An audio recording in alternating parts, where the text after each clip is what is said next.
Welcome to the Pool Nation podcast, where it's all pool talk. And we ain't talking about netting and jetting or splashing and dashing. We're talking about becoming a nation of pool pros. We talk about the latest products, trends, and training in the pool industry. Now let's welcome your host, with over a decade of industry insider experience and still the reigning champion of Marco Polo, Edgar De Jesus, and his co-host, John JJ Flawless, the fastest netter in the West, and Zach the Pool Boy Nicholas.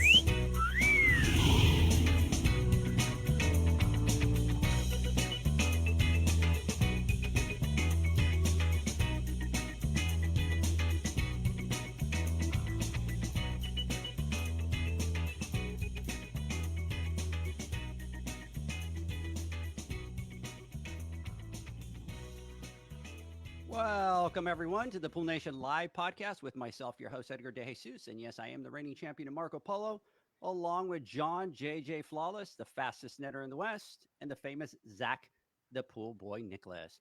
In episode 1 of season 2, we talked to Chris Brink, CEO of Hasa. We'll talk about his journey and what it takes to run such a large company. We'll talk about the current status of the industry and get an update on the chlorine supply. I want to welcome everyone to our live podcast, the podcast where it's all pool talk. And we ain't talking about netting and jetting and splashing and dashing. We're talking about becoming a nation of pool pros. And yes, we will talk about the latest products, trends, and training in the pool industry.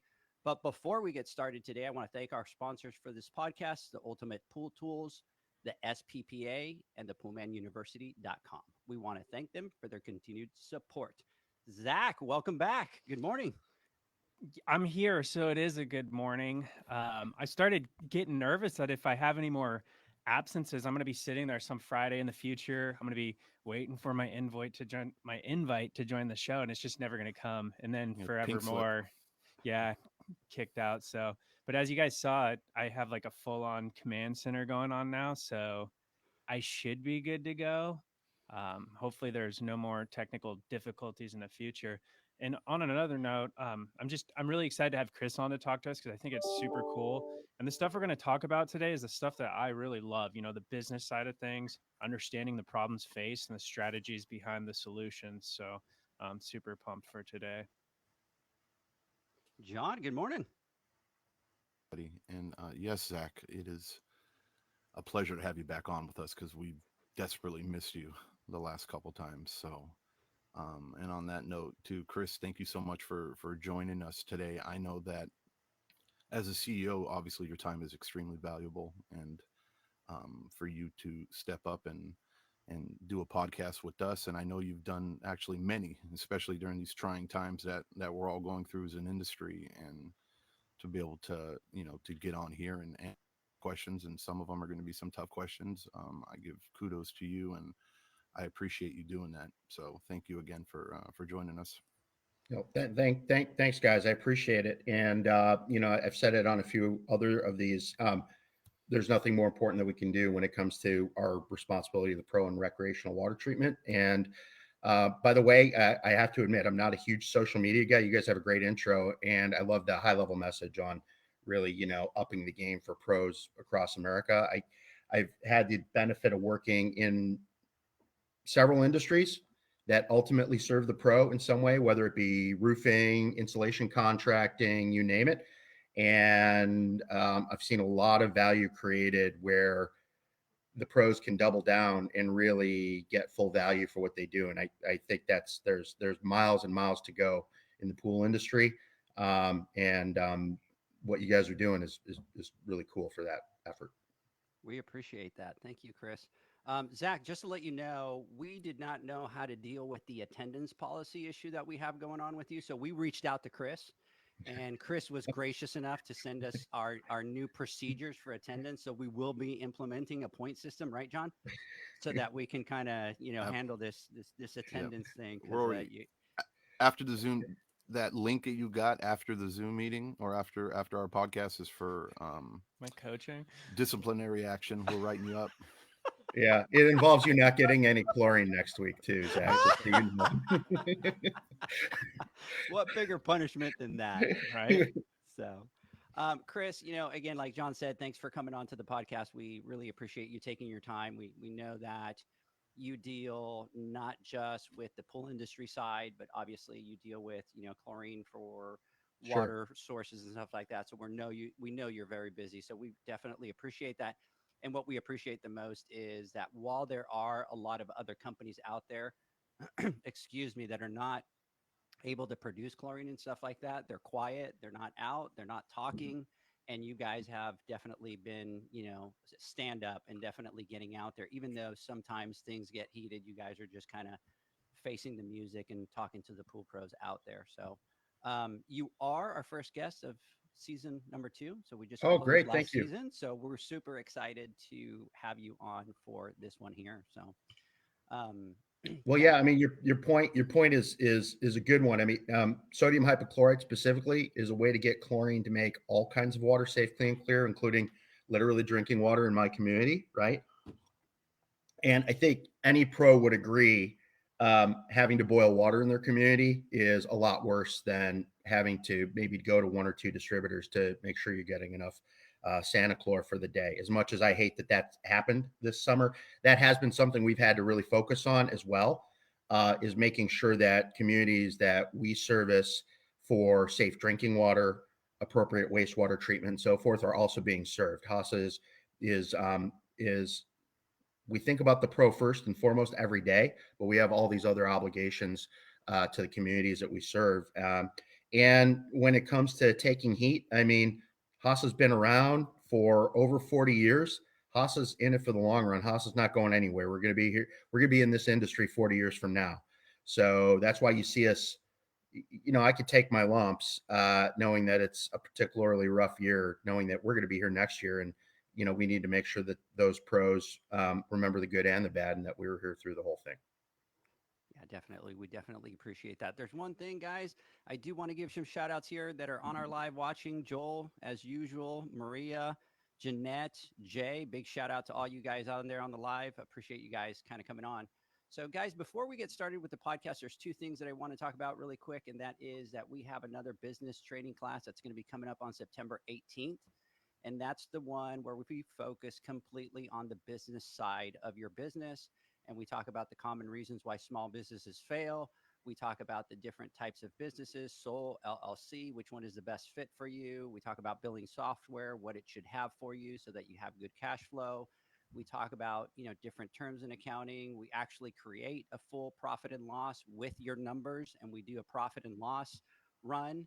By the end of this class, you're actually going to know exactly what it costs for you to service a pool. And then the other thing is you're going to know exactly what your profit is. So if you want to register for the class, you could go to the Pool Nation podcast. There's a link on the right, or you could go to poolnation.online and you can register there.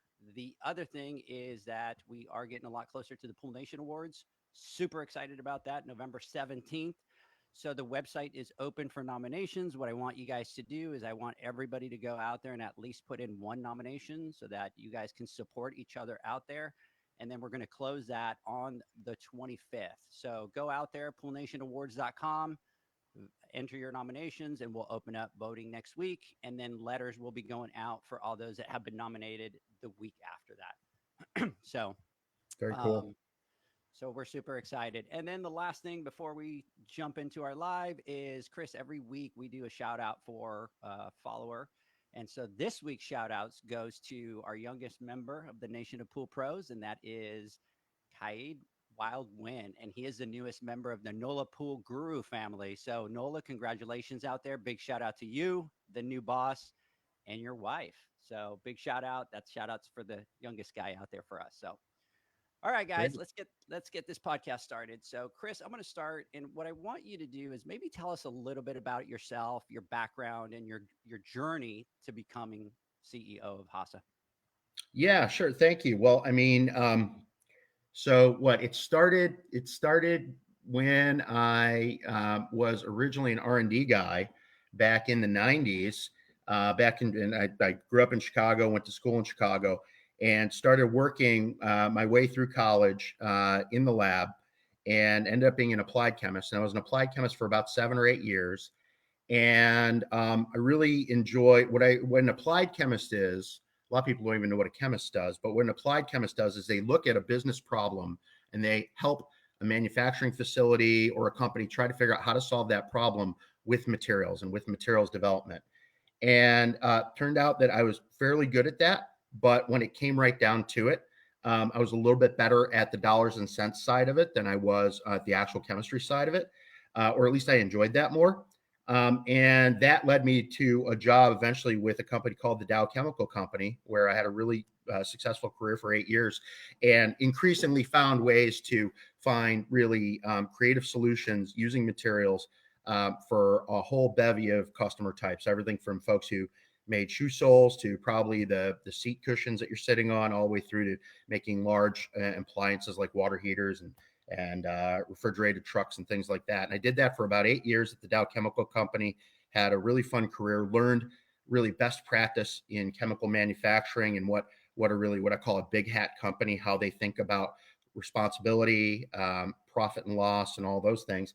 And that then led me into a series of career steps outside of publicly owned companies from about 2008 on. And since 2008, I have lived in California, working for California owned or California operating concern companies, all owned by private equity, and all doing something in the material space, all doing something in the sustainable space, and all doing something where there was always distribution and a pro involved. So I worked for a company called Henry Company, really great family-owned company for many, many years, then owned by private equity, and we really were able to transform that company. I then worked for a company called Excella, which was really a build-up. We took that company from 60 million to over 400 million in about 2.5 years, which was a heck of a story. And then I had an opportunity. We had done what we needed to do with Excella. We sold to a large concern called Carlisle at the time. I think they're proud owners of that business now. I was looking for my next step. I wanted it to be a California company. I wanted it to be a company that was doing the right thing sustainably. I wanted it to be in my wheelhouse of materials where there was a pro concern, where there were great brands, and where the products just work. And I stumbled on Hasa. And probably up until 4 years ago, I really didn't know that much about bleach. I really didn't know that much about pool chemistry. But I started to learn, and I realized there's a lot of room for an improvement across the industry. So I love that because I like to come in and be kind of a soft disruptor in the industries that I join. But I also love being a part of solid companies with great people where the products just work. So I had that sort of very solid place to set one foot. Okay, the products work, the brands are great, company knows what it's doing, the people know what they're doing. But boy, there's some room here for us to up the game, whether it's in terms of pro knowledge, in terms of education, in terms of how we make the products, or in terms of how we fundamentally operate the company. So I joined Hasa about 3 years ago as COO, did that for about 6 months, and then moved into the CEO role 2.5 years ago. Awesome. Crazy story. I didn't know. Yeah. Amazing. John, I know Zach's spinning in his chair going, what was it, 60 million to 400 million? I think I saw Zach spin a couple times in his back chair over there. That's what I'm here to tell you, do. it could be done. It's not always easy, and there's always timing and luck involved, but it can be done. So, Chris, let me ask you this.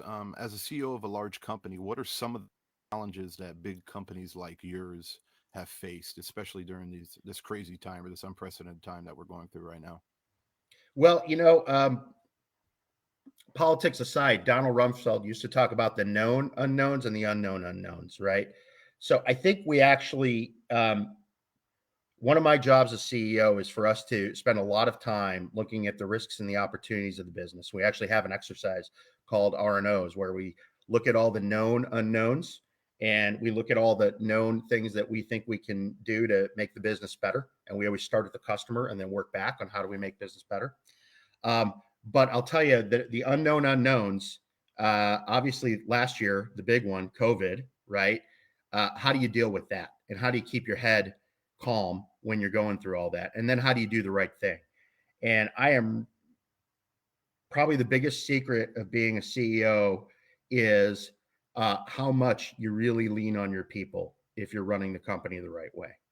And I was almost brought to tears the extent to which our folks were strong. If I could keep calm, the folks, we would figure it out as a team. We figured a lot of things out as a team. I'm very proud of. I mean, one of the things I'm probably most proud of last year when we went through COVID was, we knew that a lot of our employees their spouses were being sent home from their jobs. Their kids now were going to have to be home from school. A lot of our employees, they don't necessarily have a computer at home or a laptop at home. Sometimes those kids were depending on school lunch, right? So we immediately teed up a plan to say, well, how do we make sure our employees don't have to worry about those things, can come in and stay focused on coming to work and operating safely every day, and not have their head in another place all day long. And, this is kind of also a really nice story about being owned by private equity. I mean, we realized early on we were going to have to create some sort of basically a bonus for those employees so that their kids could make sure they had laptops, they could have internet.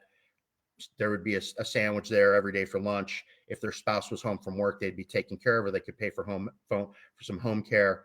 And we went to the board. We asked them, hey, we think we need to create this subsidy on a weekly basis. And it was like a 20-minute discussion, and they signed right up for it. And I'm very proud to say, all through last year, when all those kids were home from school, we were taking care of our extended family at Hasa. So stuff like that is the stuff that there is no playbook for. How do you manage it?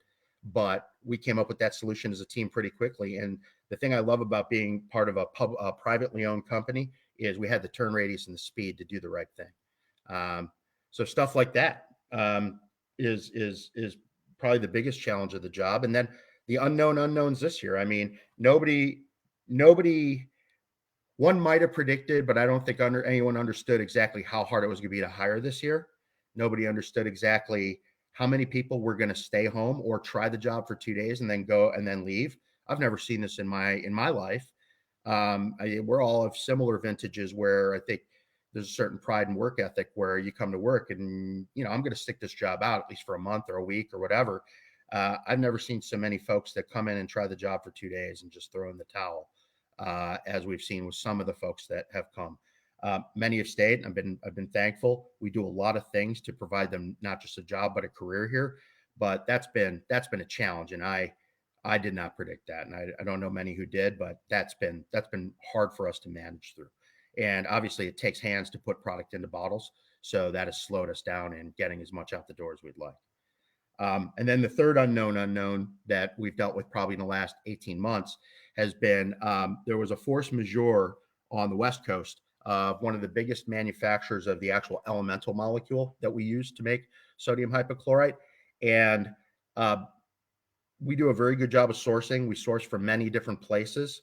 And we usually have a lot of chlorine on the railroads at any given time to make sure that it's feeding our plants so we can make enough juice and get it out to the pros, as well as take care of all the, municipal water treatment and things that we have to do. And we usually have like anywhere between 4 and 8 weeks worth of product rolling to us at any given time. Well, when that plant went down on the West Coast, that a lot of the pros may not know about, what it did is it basically cut off the West Coast for almost a month. And that's enough of a choke point that it really slowed us down in June and the end of July, or the beginning of July, to be able to supply as much as we would have liked. So kind of a long rambling answer. I'm kind of known for those at this point, but a lot of those are examples of when the job is hard. And you mentioned that, when it came to the labor shortages, you haven't seen anything like that before, but looking at the kind of culmination of everything, is there anything that in all of your experience, that you've seen like this whole event before? Like COVID? No, I would say the only thing similar in impact was the 2008 recession. And at that time, I was part of a building materials company. So it was significant. But even that, there was a differential aspect to that. There was a purely economic event. And so you only had the economic piece to deal with. With COVID, you had an economic event, you had a governmental effect set of events, and that was different state by state. We're shipping from Washington State all the way through to Texas. So the way we had latitude to deal with things was very different in Texas than it is in even Southern California versus Northern California. So that was difficult to navigate. And then there's an emotional, psychological aspect to COVID that people were afraid and worried about jobs during the 2008 recession. But I mean, people were afraid for their lives for the first 100 days. And we had to figure out first and foremost, I mean, before we did any of that other stuff I talked about, making sure our workers were taken care of financially, first and foremost was what's safe, what's not safe. How do we make our plant safe to come into? How do we make sure, everybody's going to be taken care of? Now, luckily, we run a bleach plant, so probably one of the safest places in the plant to be during COVID, because bleach kills COVID, by the way. But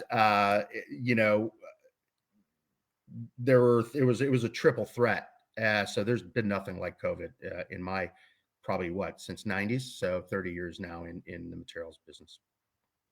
That's crazy, and it's really impacted everybody differently. And as we've started to do the podcast and do all this stuff, I've learned a lot more about the logistics side and all that kind of stuff, and it's extremely interesting. And I did get an article that was sent to me yesterday that talked about the warehouse manpower has basically doubled in the amount of people that it was in the last 5-6 years, up to about 1.4, 1.6 million warehouse workers. So it just talks about that craziness. And then also, with everything continuing to be so crazy, now you have some retailers that are basically looking at buying their own, cargo ships to be able to put the containers on, to be able to bring them out, because they're not getting enough space. They're not getting priority space on all those cargoes that are out there. But that's how crazy times are, that you have these big, huge retailers going, we just spent billions of dollars investing to buy our own cargo ships and captains and men to be able to bring our own, product out there. So That's not a short-term trend, by the way. People are going to have to own their supply chain over the next decade. And I mean, we're in the same situation. This time last year, if I wanted to order a tank truck of caustic to make bleach, put in the order, it comes tomorrow. Now, I have to send my own truck to go pick it up. Now, that's great because Hasa happens to be outfitted with, we've got, I think, over 100 drivers. We've got trucks. We can ship anything from 5,000 gallons to a single gallon bottle. So we happen to have the fleet, but there are a lot of folks out there not in our position to be able to do that. And these are these are billions of dollar publicly traded chemical companies that can't find a truck to get me product. So I have to go find my own. So I think that's going to be there's going to be a 10-year tsunami that kind of hits. Right now we're kind of we're still approaching the crest of that. right now, let me ask you this. So, especially now during these crazy times, what things have you maybe had to change in these unprecedented times, from just maybe even just an operation? How before you might have just been on, everything set, you're on this cruise control, this thing happens, what are maybe some of the major things that as Hasa you've had to change? Well, what it forces you to do is to do the things that you're only really good at. So, for a long time, Hasa, you could order a Hasa truck and maybe even get tabs on that truck, because we could get tabs from China, and we would, we spec'd them and made sure they were to our Hasa quality control. But hey, I could ship you a bottle of 4x1 returnable bottles. I could ship you, 4 pallets of product in disposable bottles, and I could ship you a bunch of other stuff. We did that for a lot of reasons. We wanted to always add value to the customer. We wanted to create convenience, and those were all nice things to do.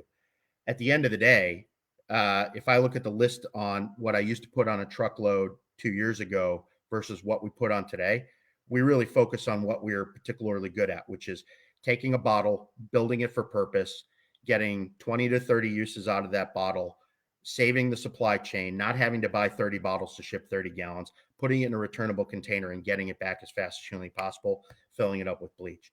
So it's forced us to focus on what we are truly best at in the markets where we're really good at it.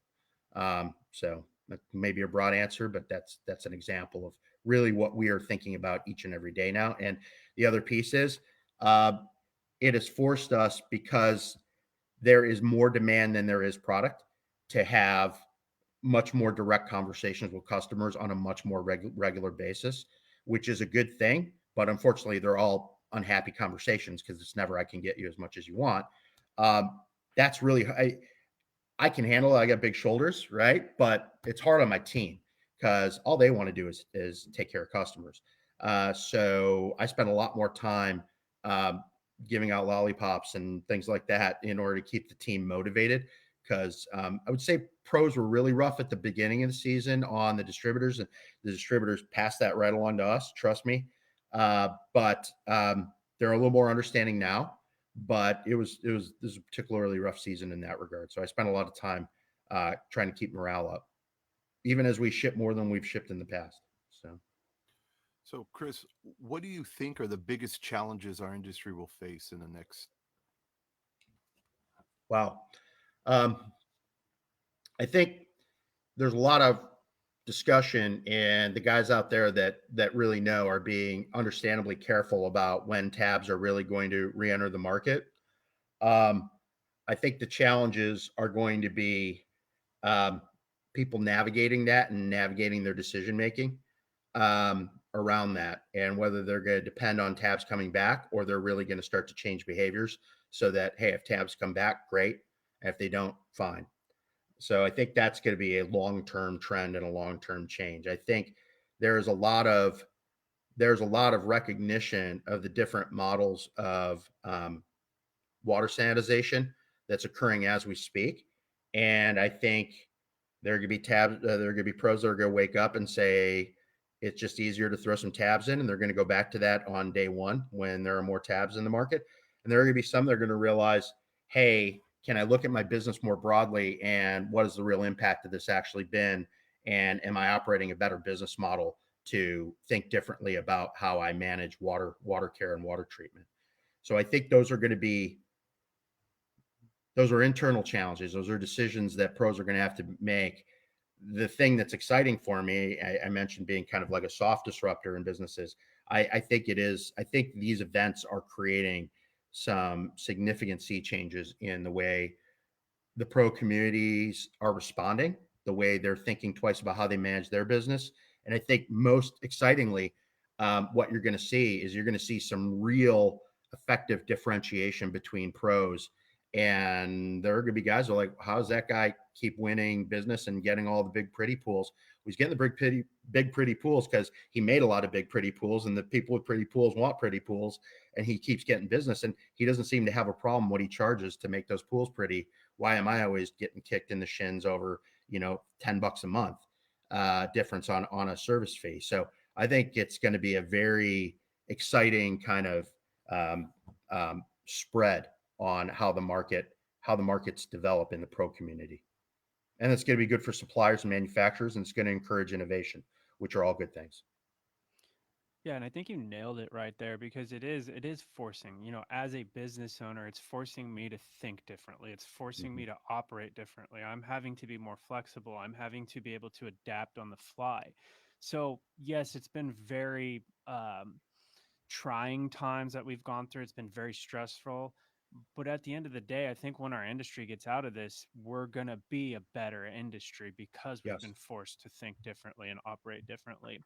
And I want to ask, I know you've kind of answered some of this, but I want to ask, these trends we're seeing with logistics and supply chains and materials and all of the things going on, like, how long do you think these trends are going to last before we start getting back to what we would consider normal, or is this just the new normal? I think, I'm not the best prognosticator of things like that, but we're planning for a 2 to 3 year supply chain crunch when it comes to logistics and labor.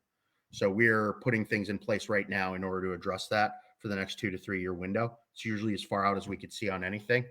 On the actual supply chain crunch in terms of the materials we need, we've already put things in place to fix that. And that's why there's a lot more pros on Instagram taking pictures of their, it's cool. It's like they're getting a new iPhone, taking pictures when they're getting their 4x1s, right? Liquid gold. And I saw someone had a cool tweet out there. He's like, time to reload or something like that, right? But that the upstream piece of it is already getting resolved, and I think we've got some things that I can't go into because they involve markets and supply chain and whatnot. But we've got things that we're doing to shore that up for next year. So I'm not as worried about the upstream chemical dynamics as I am labor and drivers. We're doing a lot of things to make the plants more efficient for next year. I would say, had we gotten enough molecule in June, July, we also probably would have gotten another 15 to 20% out the door here in June and July. June was a record month for the company. July beat July of last year for the company. So it was kind of a record, but it was a kind of a crummy record. We would have been able to get 15 to 20% more out the door in July had we not had these upstream issues. So we're already doing things to prepare ourselves for next season, learning a lot, and frankly taking a lot of feedback from distribution channel, the pros, and so forth. So I think it'll be more about drivers and people in the plants that will be about talking about chlorine and caustic and things like that next year. I also think pros should think about what they're doing and how much they're getting for their service, because the world is changing. Everything's more expensive, and to the extent that they can go and double down on the value they're delivering and figure out how to charge more, things are going to be more expensive next year than they are this year. That's not me talking about Hasa. That's everything, right? I know that I can't walk in and, I went into Best Buy this weekend. First of all, the shelves were half empty. And then second of all, anything I wanted to buy was, because I go in a lot and just look at stuff, my son teases me like, Dad, how many times are you going to look at that thing before you buy it? But I've seen the price go up on that thing over 6 months, every time I look at it. So, I think that's a reality that pros are really well in control of right now. If there's ever a time for them to go retest the value they're getting at market, they've got all the air cover in the world. Yeah, and that's something that we're talking about. We're going to do a special episode on that. We're going to kind of partner up and kind of bring that again, because we've been having that conversation. And then we were talking to Megan from Pool Pro Mag. She did a survey, and she was really kind of shocked by the amount of people that are still out there, that even though the conversation has been going on for almost a year now, most of the people that were responding haven't increased rates yet. So that's definitely, a big focus. And we're going to put out a special episode on that coming up here soon in a couple weeks. I paid $4 a gallon for gas 2 weeks ago or last week or something like that. I remember it used to be $1.25. I'm getting older, but Zach, should we brag about our gas prices? I'm paying $4.50. No. What do you guys pay? $4.50 a gallon. Jesus. $4.50. I put some in at $2.63 yesterday. Oh, geez. Oh, beautiful Texas. So, Chris, let me must ask make you, it there or something. No kidding, right? So let me ask you this. I think with regards to, chlorine, I think one of the biggest things that people think is just that there's just this big, huge magic tank, and all you have to do is open the faucet, fill the bottles, and kind of get it out to distribution.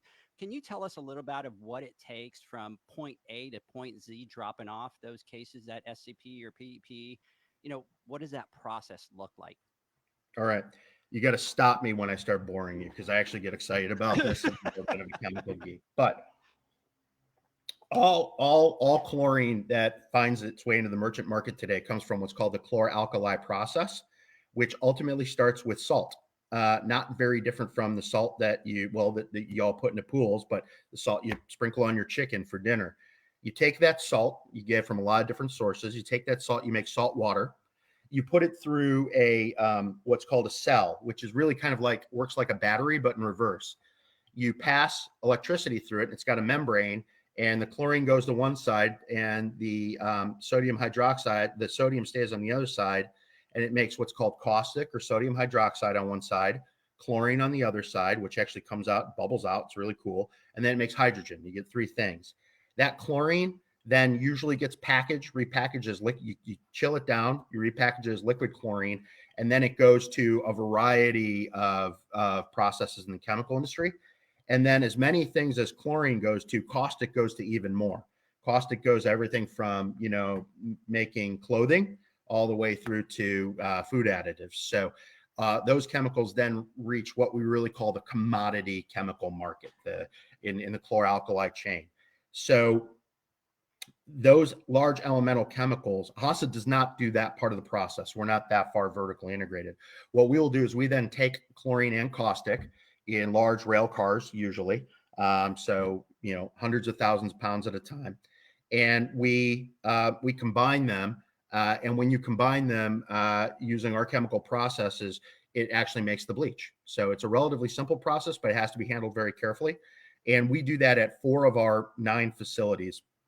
We actually make the bleach, and then we satellite ship to our other facilities. So at that point, you do have a big magic tank filled with bleach. And usually with Hasa, it's not only been made, but it's been filtered using a very high performance process that we typically advertise, and we advertise it because it works and it makes the bleach more stable and it makes it cleaner to put into something like your drinking water or your swimming pool. It's not what we call dirty bleach. So once it's in that big magic tank, it goes to a lot of places. It could either go to a municipal water treatment district. It could go to a power plant in a 5,000 gallon tank truck. And a lot of it, about half of all the bleach Hasa makes, then goes to our bottling lines. And in every one of our facilities, except for Henderson, Nevada, we have a bottling line today where we then take it from the tank and we break it down in everything from a 55-gallon drum all the way down to our 1-gallon returnable bottles. And those 1-gallon returnable bottles live an interesting life. A case comes from the distributor empty, hopefully clean. Pros, please clean your bottles and stack them the right way. That speeds us up and gets more bottles out the door. Matter of fact, the number one thing a pro can do if they want more bleach tomorrow is put your bleach bottles in your bleach case, and your acid bottles in your acid case. Don't put them in upside down, and don't leave cigarette butts and hypodermic needles or whatever else you guys might want to leave in the bottom of a bottle. Don't put that stuff in the bottle, and you're going to save us some time. We take those bottles, we inspect them, we clean them, we double clean them actually. Then they run through a line, and then that bleach in that magic tank finds its way in. And in a lot of cases, that case is not in our plant more than 2.5 hours during the season. It comes in one end and it's back out the door filled with bleach. And that bleach was made in most cases less than 12 during the season. That bleach is less than 12 hours old when it goes into the bottle, which is pretty cool. And by the way, when you guys do your math for your classes and all that, I would encourage you guys to really look at some of the cost benefit of that, because fresh bleach at a high concentration saves money, saves everybody money. And there's actually a lot of benefit there. But that's kind of the life cycle. And what else has to happen? I have to have a driver that's bringing the bottles back. I have to have a driver that brings the bottles to distribution, and then distribution has to get those bottles on the truck and off the truck. And that's kind of the life cycle of a 4x1 container before it gets to a pro. Cool. So, Chris, I know you said that there was some still, and I know we've heard in the past about the rail yard being a bit crazy right now. Is there anything else that you guys are currently having issues with that is affecting us, like today or tomorrow, and within the short future? The only known unknowns that we're looking at now is every year a lot of chlor-alkali, a lot of caustic, and a lot of chlorine come from the Texas basin. A lot of it's manufactured in Texas, and you guys live in Texas. You understand the impact of a hurricane on that state when it's a bad one, and that can cause ripple effects into the broader industry. So that's definitely going on. The only other thing is, we do see upstream, the chlor-alkali guys are raising price like demons. So we're not even looking at the price right now that we're paying. Honestly, we're taking everything we can get, but there's going to be a point probably very soon where we're going to look at all those incoming bills, and we're going to have to go ask the market for something. Yeah, and that's something we've talked about it because we've gotten, a letter that was shared with me and John with regards to, a lot of the suppliers that supply, whether it's plastic or parts to create products and stuff like that for the pool industry. That letter's already been sent out with a 4.5% increase. So we've started to have that conversation that it's coming. And then here's another thing, and we'll talk about it towards the end of the podcast, but our industry is moving into the publicly traded arena, and that's a whole different ball game that goes on right there. And that's a whole different ball game that brings, all these price differences and stuff like that. So, obviously we've been talking about them because we see that those are definitely going to be coming, and probably not just from Hasa, but from everybody across the board, again. Yeah. We don't have an announcement out right now, so I can't forecast pricing, but those are real effects that have been impacting everybody all summer. Something I'll say, I can't promise we'll always do this, but we worked very hard to essentially be the big brother on the playground for the pro this summer. And we did not announce price increase through the summer, although there were probably 4 opportunities to do that based upon what we were seeing in terms of paying more for drivers, paying more for labor, paying more for fundamental chemical. General cost of doing business has gone up. We specifically held off through the belly of the season because we know the degree of impact that has to the pro. So we did that. So, Chris, I want to follow last question about issues. Us personally in our area, we're starting to see an uptick in having liquid chlorine, Good. and it being much more readily available. But we are having issues with acid, where acid isn't. Like I haven't seen acid in our area for about 3 weeks. Hydrochloric acid. So what's the key word in hydrochloric acid is chlor. That's because hydrochloric acid is chlorine and a hydrogen molecule. That chlorine's coming from the exact same place that the chlorine for the bleach is coming from. But before it reaches Hasa, we don't make our own hydrochloric acid. We're buying it from a third-party guy. So, or it's coming right off of the chlor-alkali process. That hydrochloric acid goes into certain very, very thirsty markets like petroleum refinery, fracking, the oil industry. And a lot of HCl can almost overnight get sucked up if oil production in the United States goes up or down. So what we've seen through this summer, by the way, those guys will pay any price, right? Whereas we kind of have established contracts. Those guys, if they've got oil coming, they've got to have enough HCl for their process. So what we've seen is that market has tightened up significantly to the point where, whereas we have been able to get more chlorine out the door than we have in history, I would say we've gotten about as much acid as we ever have. And if you're using more chlorine, you're using more acid. So it has been tighter in HCl this summer than chlorine has been even.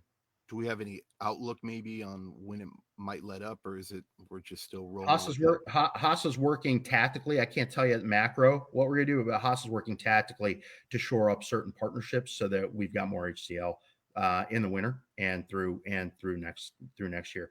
HCl consumption is going to go up in California too, because I hate to say it, when there are fires, that puts ash into the water, that drives pH up, and then you end up having to adjust. So we're expecting it to kind of be a thirsty back half of the year, unfortunately, on HCl. Awesome. Zach, I know that. Oh, sorry. Go ahead, John. No, go ahead. So, Zach, I know that you have a question next on the supply side. Let's take a quick word from our sponsors, and when we come back, we'll continue our conversation.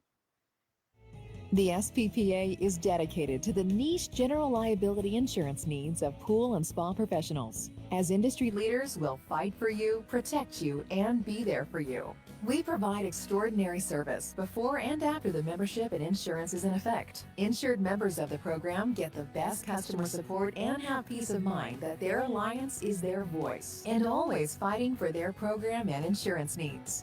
We proudly insure thousands of pool and spa professionals across the United States. With over 30 years encompassing the pool and spa industry, we know the needs of pool and spa professionals. Through the SPPA program, there are 3 tailored and customized general liability insurance options to pick from.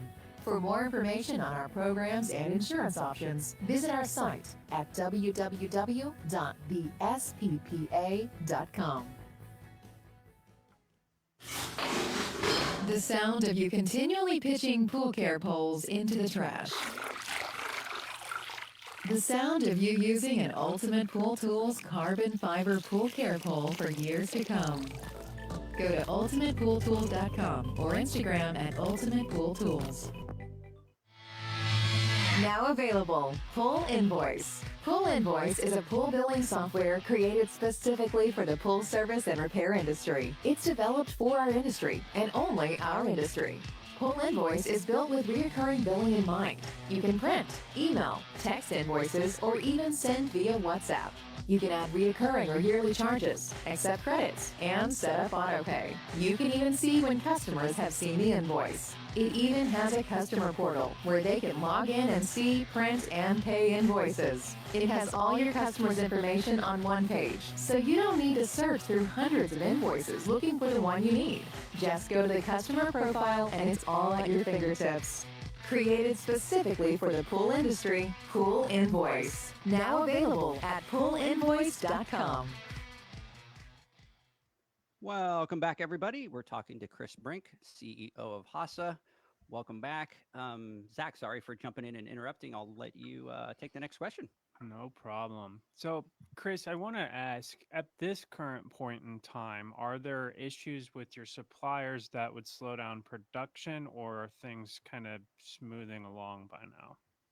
Well, so other than what John mentioned, which is HCl being really tight, we're waiting on West Coast caustic coming from overseas to come, and that's affecting the entire caustic market. So that's tightening up a little bit, and then we're keeping an eye on chlorine supply through the hurricane season.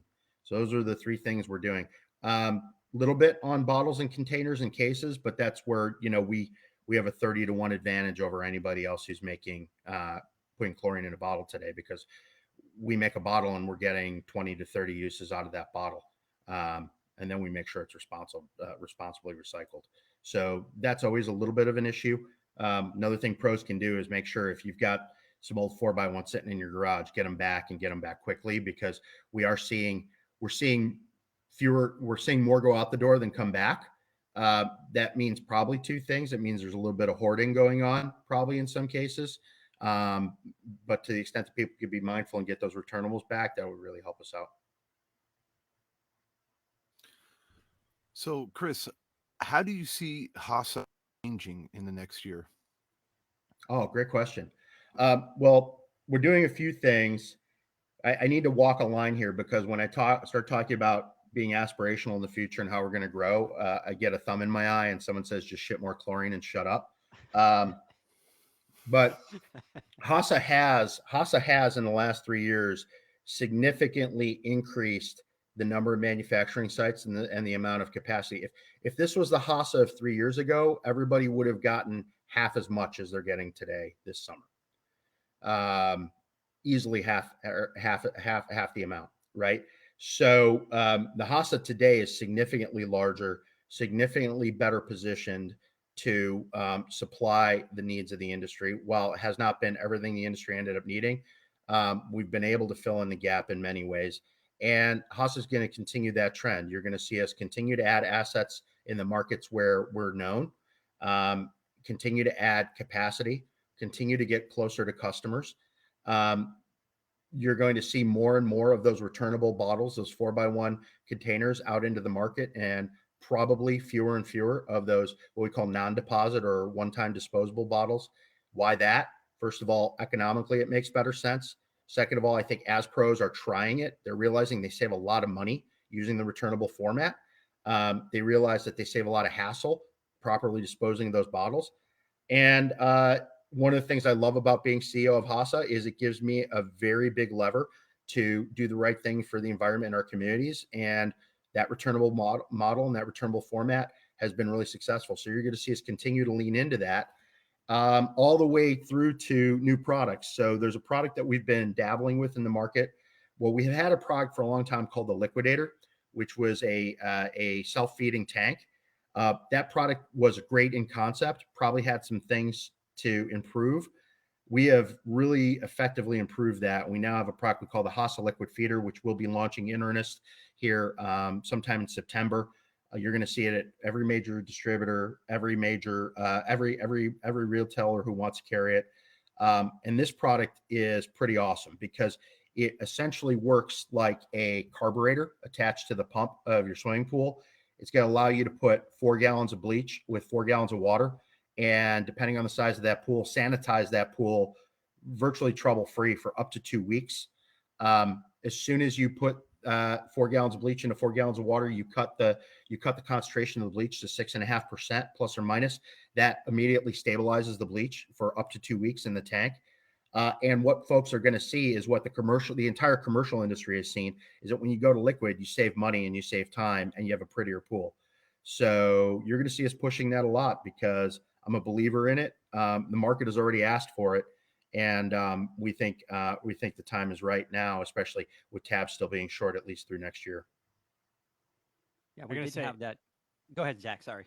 I was just going to say I'm super excited to see this thing because I personally installed one of the, we're not like a heavy liquid chlorine market in my area, Mhm. but I personally installed one of the liquidators, and it was so simple. I spent more time sitting there staring at it after the Mhm. install and double checking everything than I spent actually installing it because it was so simple. So I'm pumped to see this new one.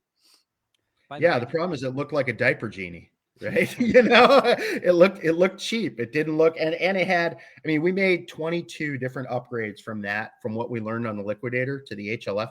It looks like a professional piece of equipment. It looks like something that belongs in a high-end setup, and it's simple. I liken it to the carburetor on my 75 Monte Carlo.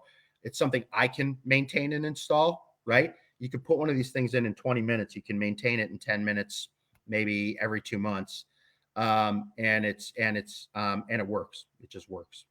I had the pleasure of installing one of those. So I met with Hasa Oh, you Dave did? out here. Great guy, by the way. Loved Dave Hasa. Gilbreth? Yes, he's Yeah, freaking he's great. awesome. So we Yeah, got Bubba. together. He got one.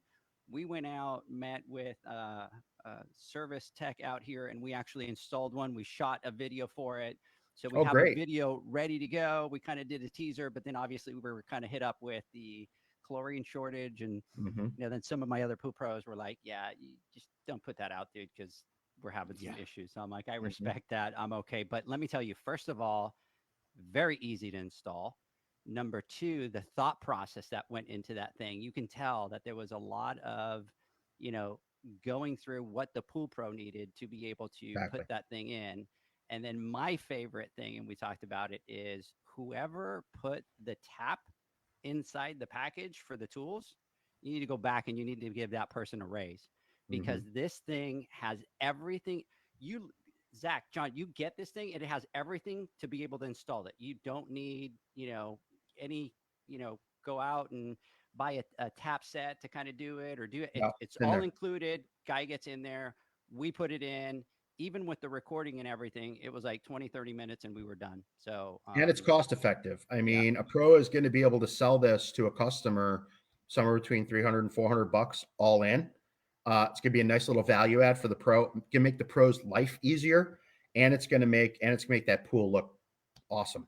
It's going to be like an Olympic quality swimming pool when it's getting regularly fed chlorine at 2.5 ppm. Now, we did have a question from one of the pool guys that was asking, when is it going to be out? Are you having any issues, obviously, because of plastic or any of that kind of stuff and being able to kind of get it out to the market? Right now, we don't foresee any issues. We're not one of the big pump guys that had a supply chain all tied up in China and all that stuff. We're manufacturing these in America, and little Hasa in the scheme of the world, we're not that big. So I don't foresee any issues in terms of being able to get enough out. We've really, frankly, been holding off to wait for a lot of the basically to get past the season. Nobody's got time to install one of these things during the season, anyways. But you are going to see these things come out in force here in the next 45 days. We're going to have our kind of big coming out party at the Pie Show here on the West Coast, and then you'll start to see it kind of go coast to coast. That's great. One thing I'd like to say about it too is it's Yeah. kind of counterintuitive. People are like, oh, you got to pour 4 gallons of chlorine in there. It's a way, blah, blah, blah, blah.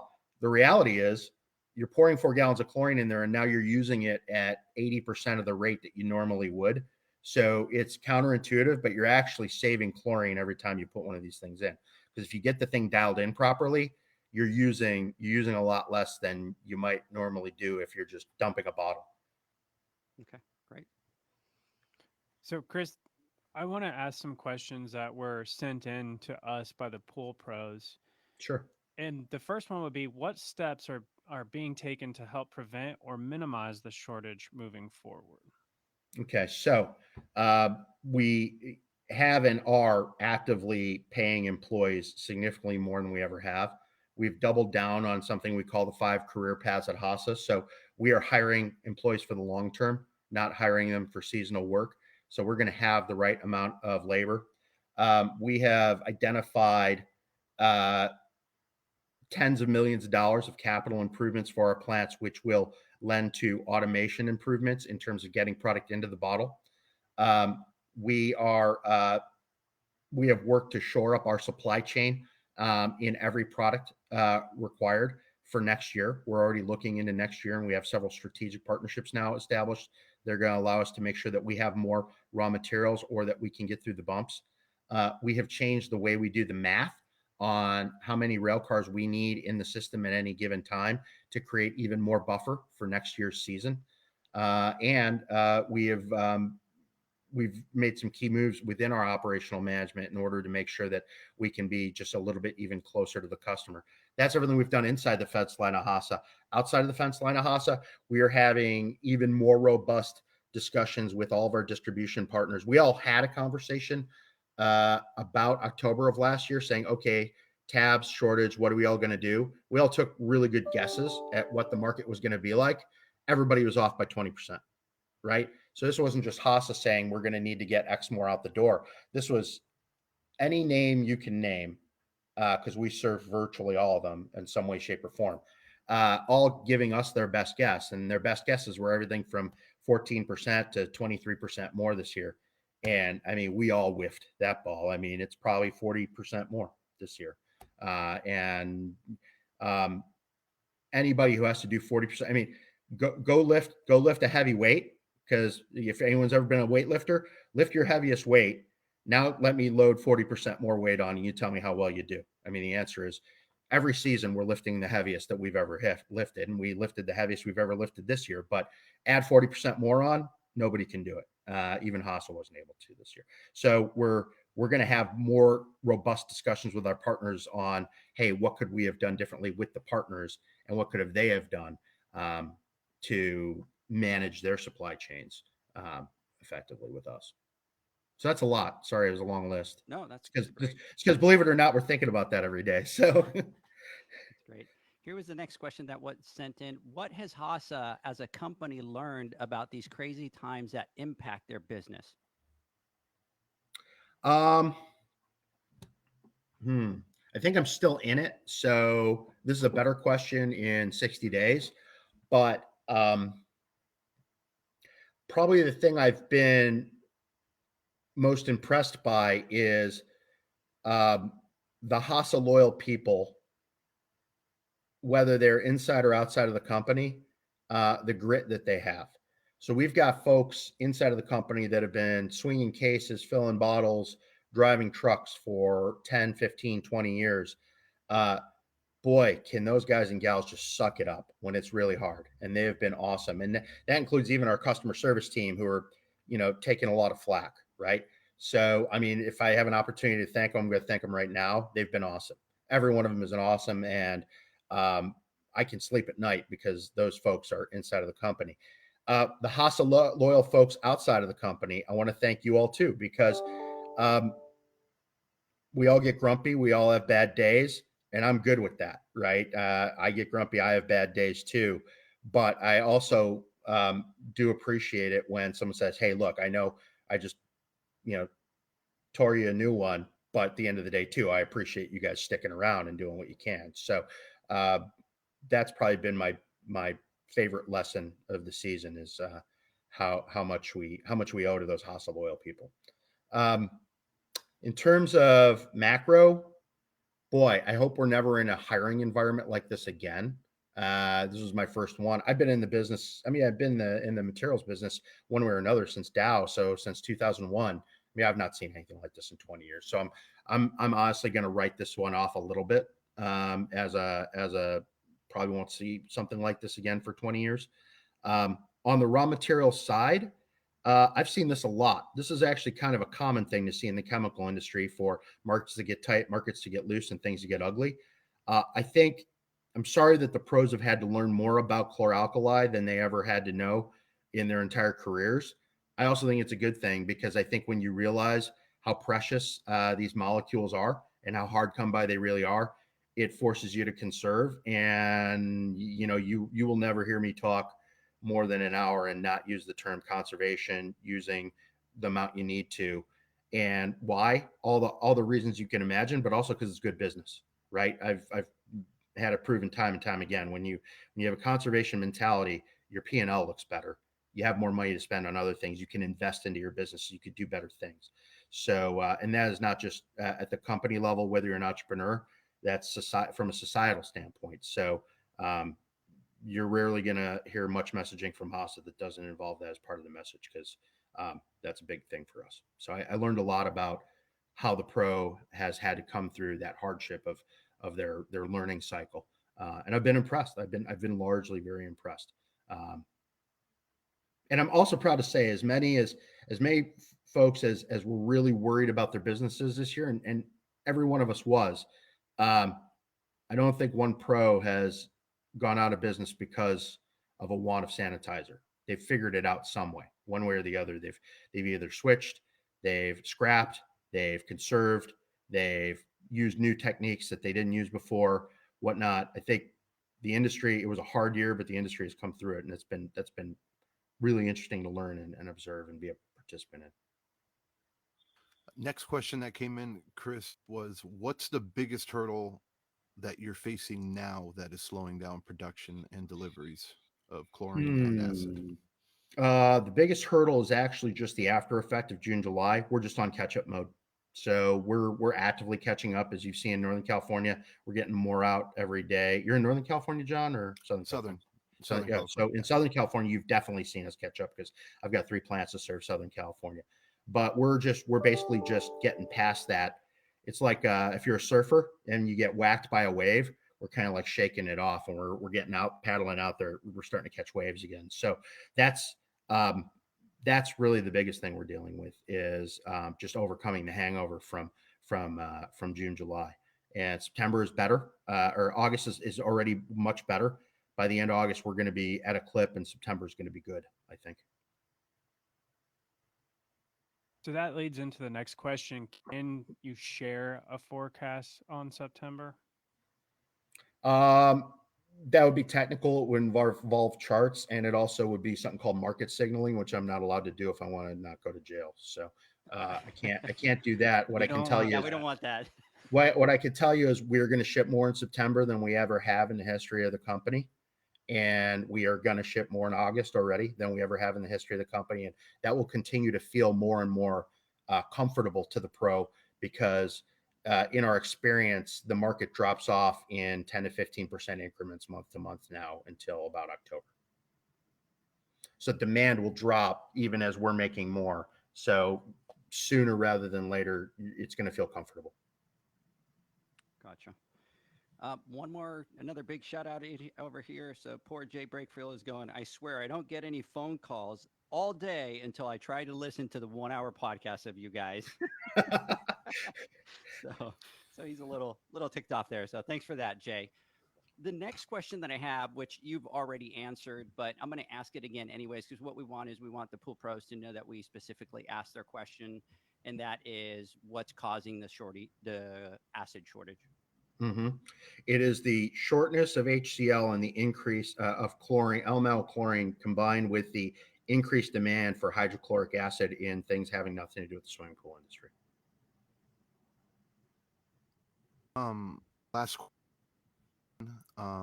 I feel that Hasa went on the podcast and said that they were ready for the busy season, and now we're having a hard time. What are they doing to keep happening to us? I'll take responsibility for that. We put an ad out that said "Keep calm and swim on" back in April, and that's because all the math said we were in good shape. And what I didn't know at that time were 3 things. It was going to be a lot harder to hire people than it ended up being. I didn't know that a plant was going to shut down on the West Coast and stop supplying us for virtually a month. And I didn't know drivers were going to be as hard to get as they have been. So when we did the math, we were like, okay, we'll put on another shift. We'll do this. We'll do that. We think we could feed the industry. And I learned a lesson on that. And to me, what I appreciate, and I know I've said it already once, is the fact that you guys have continued to just kind of, face it, kind of come out, talk about it, not hiding. We made a mistake, fine. We admit that made a mistake, and just what you did right now is exactly one of the things that we've talking about, that you take ownership of it, and here you are sitting right in front of us answering all the questions that were sent in. So we definitely appreciate that. Well, I was a nose guard, so I like taking a beating. So we're kind of getting towards the end of the podcast, and I have one separate question that is not really related specifically to the chlorine shortage, but it might be me like overreading, kind of maybe trying to be too deep about it. But I wanted to get your thoughts on this because you're CEO, you kind of see things from that bigger perspective and industry. But in our industry, we have now the three main manufacturers that are publicly traded companies, and they're also buying up other companies. And so I've worked for publicly traded companies, and at the end of the day, those traded companies needed to put up numbers, right? You submit your numbers to Wall Street, and then you have to submit, you have to, reach your goals. And we all see it that if those numbers aren't met, your stock kind of tanks. But, you know, what I think we're going to see is a little bit of a change in the relationship on the way that business is done. And we're a small industry. We feel like we do business at a personal level, right? So even though I'm having this conversation with you today, it feels like a small industry, small kind of setup. So, you know, today the industry is doing great. All those manufacturers are putting up the best numbers that they've ever put up, but at some point everything is going to level set itself again. So my concern, or some of the things that I see, is that when things level off, they're not having those all-time highs. They submit those numbers, they kind of can't reach those big numbers. There's only two ways that you can increase profit, and that is either selling more product or increasing the price. Mhm. And so the concern that I have is, what is that relationship going to be like with the pool guy? Because you can have a manufacturer that has a contract with the pool builder. And so if they have a contract, here's the prices, those prices can't change until that contract is over. However, the pool guy that walks into distribution to buy all these products and all that kind of stuff can be the ones that see the impact. So, what do you think that will look like, as we transition into maybe our old normal? So, first of all, I want to thank this is I didn't know what to expect with this podcast.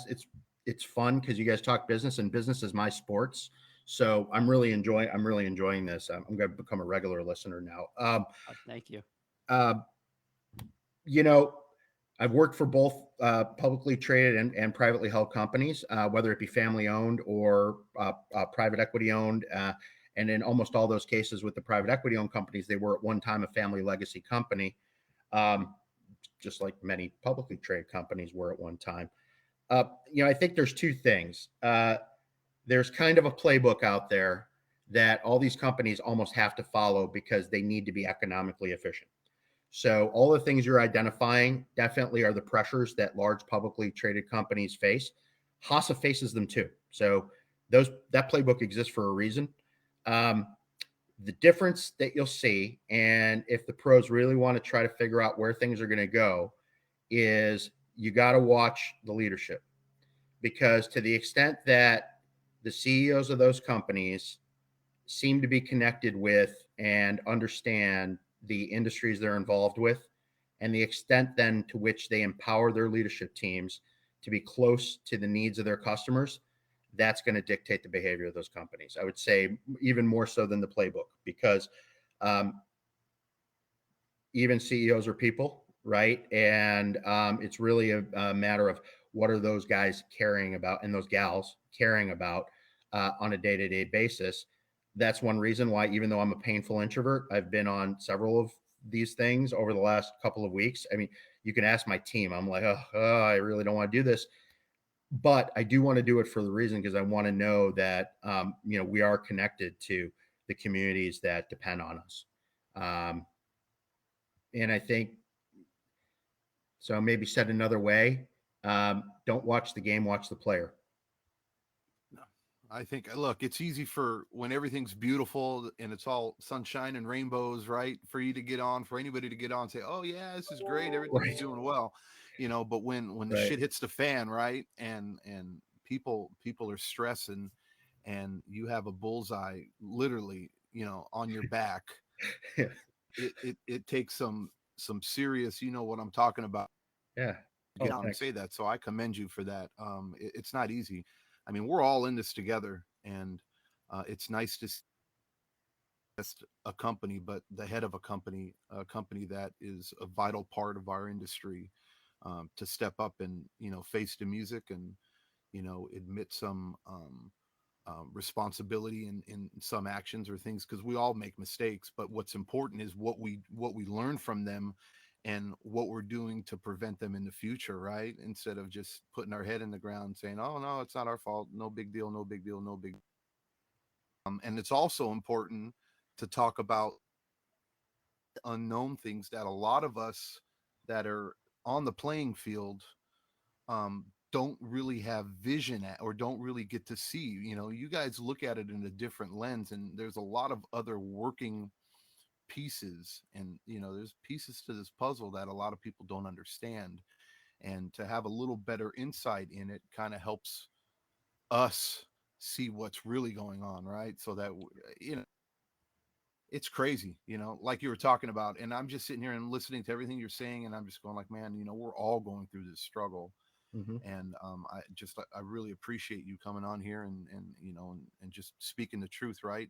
And I'll be honest, guys, and I want everybody to know too, there wasn't one thing that was off limits with Chris for this podcast, as far as like questions or anything we wanted to ask. And I just, like I just appreciate you doing that, Chris. And I look forward to being able to have you on when we have when it is sunshine and rainbows too, right? When we Yeah, pull no, I through mean all this. that time's coming sooner rather than Yeah, later, and I for sure. appreciate the format and the dialogue, and you guys are fun group. I do want to say over here on our chat, Jeanette is saying appreciate the honesty and trying to be a step ahead. And Cindy Lopez, thanks guys, and thanks Chris Brinks for answering these tough questions. So I just want to make sure we read those out there for these guys. Thanks, Cindy. Guys, Cindy, there's no S on the end, otherwise I'd be in the armored car business,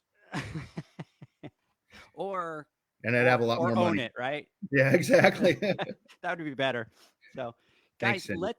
let's take a quick word from our sponsors, and when we come back, Zach, John, I want to get your final thoughts. The Hyper Pole from Ultimate Pool Tools is a pool care pole designed by pool professionals for pool professionals, featuring precision crafted carbon fiber and stainless steel construction. Go to ultimatepooltools.com or Instagram at Ultimate Pool Tools. Pool pros have specific needs when it comes to general liability insurance. The SPPA program has you covered. With 3 tailored and customizable general liability options, SPPA makes it easy for pool pros to feel secure. Find out more and get covered at thesppa.com.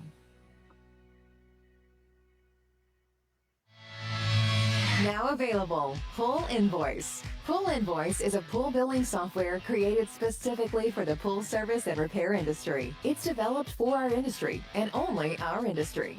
Pool Invoice is built with recurring billing in mind. You can print, email, text invoices, or even send via WhatsApp. You can add reoccurring or yearly charges, accept credits, and set up autopay. You can even see when customers have seen the invoice. It even has a customer portal where they can log in and see, print, and pay invoices. It has all your customers' information on one page, so you don't need to search through hundreds of invoices looking for the one you need. Just go to the customer profile and it's all at your fingertips. Created specifically for the pool industry, Pool Invoice. Now available at poolinvoice.com. Welcome back, everybody. We are talking to Chris Brink, the CEO of Hasa, and we're towards the end of the podcast. Zach, John, as usual. Zach, let me get your final thoughts. Well, first off, I want to say thank you, Chris, for coming on the podcast today. I know it's crazy busy for everyone in our industry, and there isn't enough time in the day as it is. So thanks for taking the time here with us today. And I think the biggest issue right now is the lack of conversations like the one we had today. The more educated we all are on matters, the more we understand about current events, the better we can plan and prepare to make changes with our businesses and adapt. And as business owners, we need to understand that when we get nervous about having those conversations with customers about increasing our prices or things like that, we need to have a very similar conversation with our customers that we're having today. We need to be the educators. We need to educate them on the current events that are going on. That way, they understand that there's changes being made to their service and why those changes are being made. Most of the things going on in the world right now are just crazy, but what we can do as business owners is just stay constantly informed and up to date with what's going on, because it is constantly changing and moving. So other than that, I hope everyone is hanging in there, and I hope everyone has a good weekend. And Zach and John are both here to prove that bleach will not turn your beard white. I I pluck just them. dye it. That's because they use a lot of dye. By the way, they're a little bit older than they look. They just kind of, it's all white. Pluck So, them. Looking good, guys. Yeah, I wish I could grow a beard like that. you and me are on the same page, buddy. I haven't shaved in about 4 days. Here we go. John, final thoughts. I kind of jumped the gun earlier, and I kind of went into my final thoughts, but I got a couple things I want to add, and I'll be the first to say, I'm in the struggle too, right? And we have our business, we have our clients. The majority of our pools, we feed liquid. We have salt systems, and we feed liquid, and that's our choice of sanitation. Good So, combination. we felt the pain, and we felt the struggle. I understand. I guess, look, it really means a lot, and I'm not just saying this, that to be able to own up to something when a mistake is made, or not necessarily a mistake, but just a miscalculation, I think is what it really was. And I think if we all step back and look at this last year and a half, think of all the miscalculations we've made, personally. And just because you're Hasa, or just because you're a CEO, or just because you're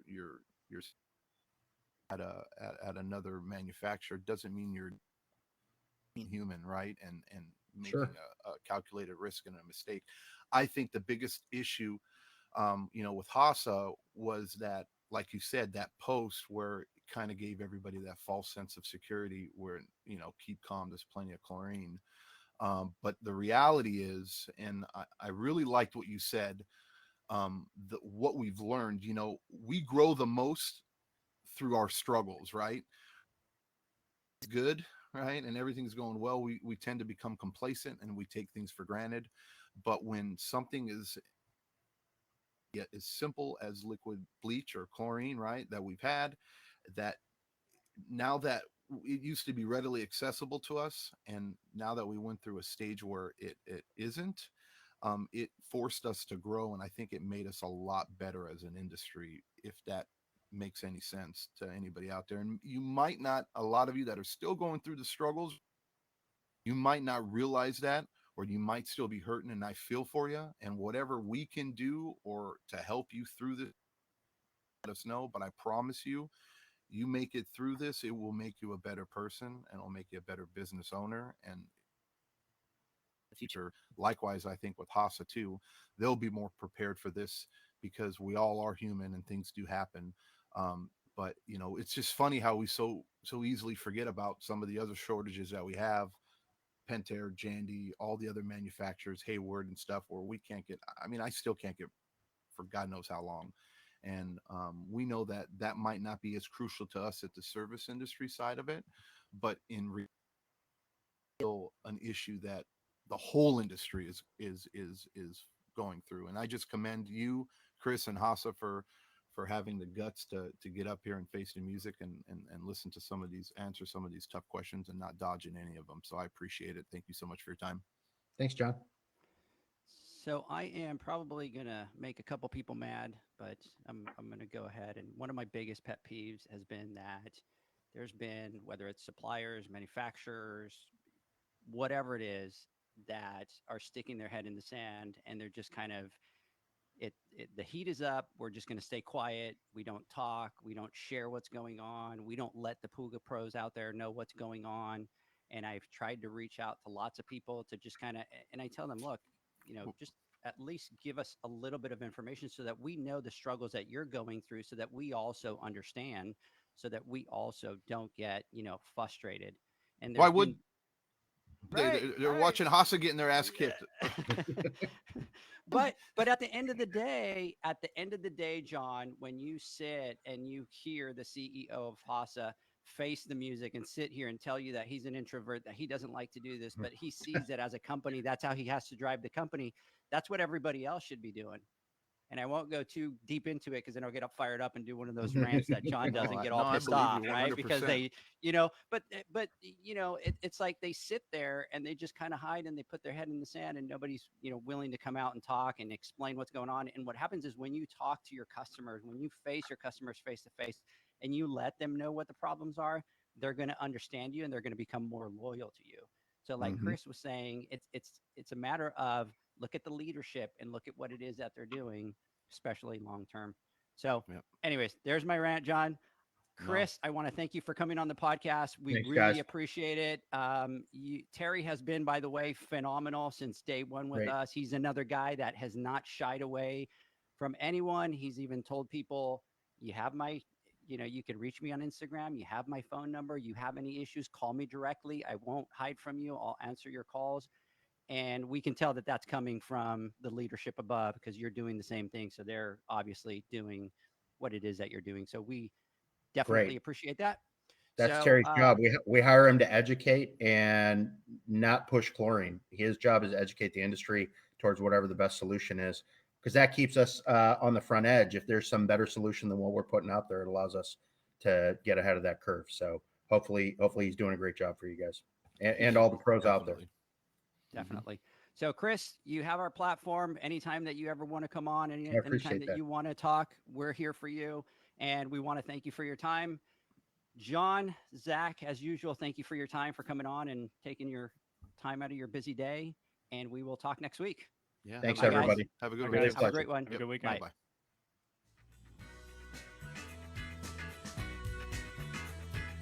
Thanks for listening to the Pool Nation podcast, a member of the Pool Nation family. You can listen to us live every Friday here at 9 a.m. Pacific, 11 a.m. Central, and 12 noon Eastern Standard Time. You can find us at Pool Nation or poolnationpodcast.com, on Facebook, or on Instagram at pool.nation. And to find more info about Pool Invoice, the billing software built specifically for the pool industry, go to poolinvoice.com. Before you go, this is what the pool industry has been waiting for. Poolmanuniversity.com. It's the first platform dedicated to learning the swimming pool service and repair industry. A pool service community where you can connect and find videos on business, service, water chemistry, and repairs. See you there at poolmanuniversity.com.